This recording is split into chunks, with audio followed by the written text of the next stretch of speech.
Welcome back. Espero que não tenha sido muita informação esse primeiro bloco.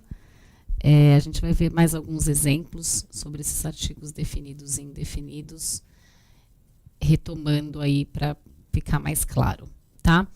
Nessa segunda parte, eu coloquei como nós acabamos com o artigo definido. Eu disse que tem mais algumas regrinhas para a gente ver, mas antes de se atentar a elas, eu trouxe mais alguns exemplos para ficar um pouquinho mais claro. Então, o primeiro exemplo, I have a cat, the cat is black. Novamente, nós temos os dois artigos juntos, né, na sentença, em que o primeiro nós usamos o artigo indefinido, porque nós não sabemos qual é o gato que nós estamos falando, né? Eu tenho um gato, pode ser qualquer gato. E, novamente, na segunda parte da oração, the cat is black, o gato é preto. Então, usamos o artigo indefinido para introduzir o assunto e o artigo definido the, porque nós já sabemos qual é o gato que nós estamos falando.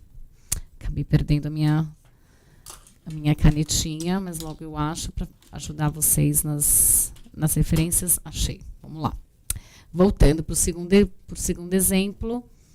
There is a book in my backpack. The book is very heavy. Ajudando um pouquinho na tradução. Eu tenho, né, há um livro na minha mochila. Novamente o uso do artigo indefinido, porque pode ser qualquer livro. Então, vou sublinhar aqui o artigo indefinido. Novamente, eu usei o a e não an, porque eu tenho a palavra book, que começa com uma consoante e também tem som de consoante. Então, there is a book in my backpack. The book is very heavy. O livro é muito pesado. Novamente, aqui o uso do artigo definido e não definido, porque ele está fazendo referência ao assunto anterior. Então, nós já sabemos qual é o livro que estamos falando e ele é muito pesado. Próximo exemplo, aqui. Do you know where I left the car keys?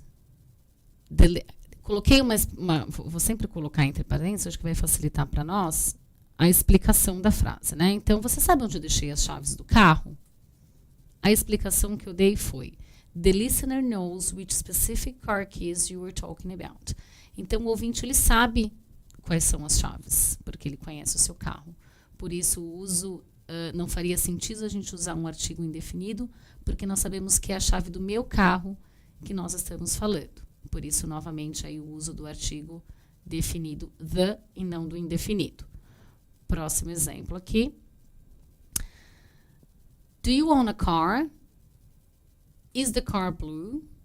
You assume they do have a car after asking about it first sentence. Então, aqui, novamente, o uso do indefinido, né, como introdução, porque nós não sabemos de que carro nós estamos falando. Is the car blue? Porque também a gente assume que a pessoa já está fazendo uma referência do que foi falado do carro anteriormente. E como um último exemplo, nobody lives on the moon. The moon is known to everyone. Essa é a explicação que eu dei. Um outro uso do artigo definido, nós vamos fazer uso com ele de conhecimentos que são gerais. Então, por exemplo, ninguém mora na Lua. Aqui é definido porque nós já sabemos que a Lua ele é um substantivo que é de comum para todo mundo, né? Por isso, o uso do artigo definido novamente.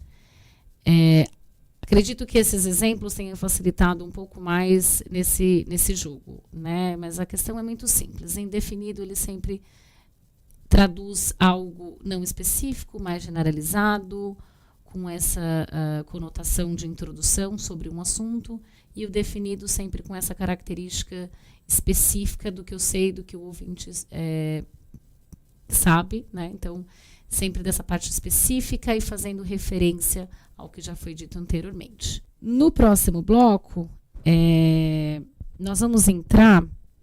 Bom, para fechar essa parte de artigo definido e indefinido, nos exercícios novamente fazer referência, né, para contribuir um pouco com essa explicação que eu acabei de dar do uso de um e outro, né? Então, acredito que no segundo bloco vai ficar um pouquinho mais claro com os outros exemplos de acordo com os exercícios para vocês. Na segunda parte, quando voltarmos aí da nossa aguinha, nós vamos tratar de 2 outros importantes tópicos, né, da gramática no inglês, que são os pronomes, né? Então, vamos dar introdução aos pronomes enquanto sujeito, né, os personal pronouns, subject pronouns, e os object pronouns, né, que são os pronomes enquanto objeto. Essa primeira parte, eu espero que tenha ficado claro, né, do uso dos artigos, pensando que é bem simples, né?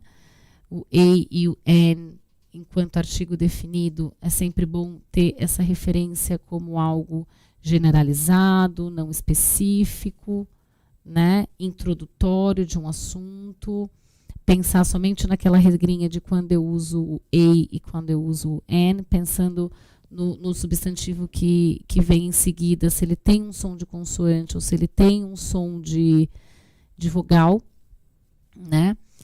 E pensar no artigo definido enquanto algo específico, como quem determina, de que sabe do que está falando, né? Geralmente eu sempre fazendo referência ao que foi dito anteriormente. No livro, como eu voltando aqui para a câmera, tem essa explicação na primeira parte que eu mostrei para vocês, do artigo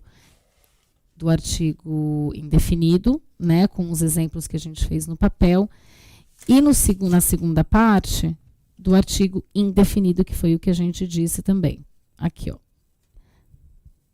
Como vocês podem ver aqui, o que eu coloquei no slide, an, a gente usa no singular e não no plural, e as regrinhas aqui que já foram ditas nos slides, nos exemplos também.